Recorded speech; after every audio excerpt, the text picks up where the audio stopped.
बिस्मिल्लाहिर्रहमानिर्रहीम। अस्सलाम वालेकुम। आप देख रहे हैं यूट्यूब चैनल आम सी बातें।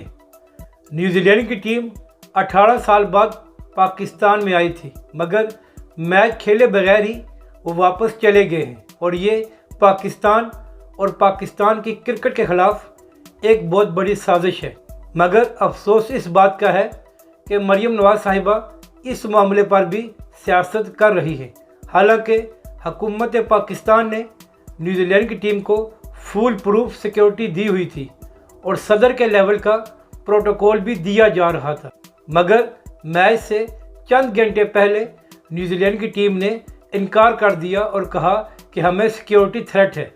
अगर उनको कोई सिक्योरिटी थ्रेट था तो एक दिन पहले भी पाकिस्तान के साथ शेयर कर सकते थे और फिर पाकिस्तानी एजेंसियां डबल चेक करके उनको जवाब भी दे सकते थे, मगर उन्होंने मैच से महज चंद घंटे पहले ये सब कुछ किया।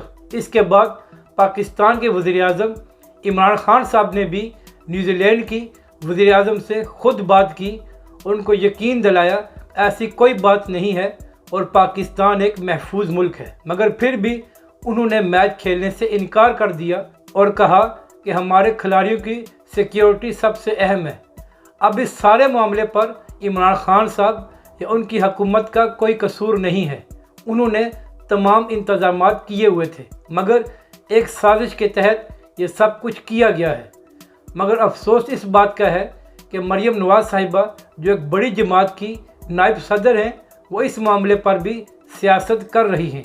हालांकि ये मामला ना इमरान खान का है ना किसी और का, ये पाकिस्तान की इज़्ज़त की बात है और हम सबको एक साथ होकर अपने दुश्मनों को जवाब देना है कि पाकिस्तान एक महफूज मुल्क है और ऐसा कोई थ्रेट पाकिस्तान में नहीं है। मगर अफसोस हमारे सियासतदान ऐसे मौक़ों पर भी अपनी सियासत चमकाने लग जाते हैं। मगर इसमें एक अच्छी बात यह है कि पीसीबी के चेयरमैन रमीज़ राजा ने एक बहुत अच्छा ट्वीट किया है और उन्होंने कहा है कि अब न्यूजीलैंड क्रिकेट बोर्ड से आईसीसी में बात होगी।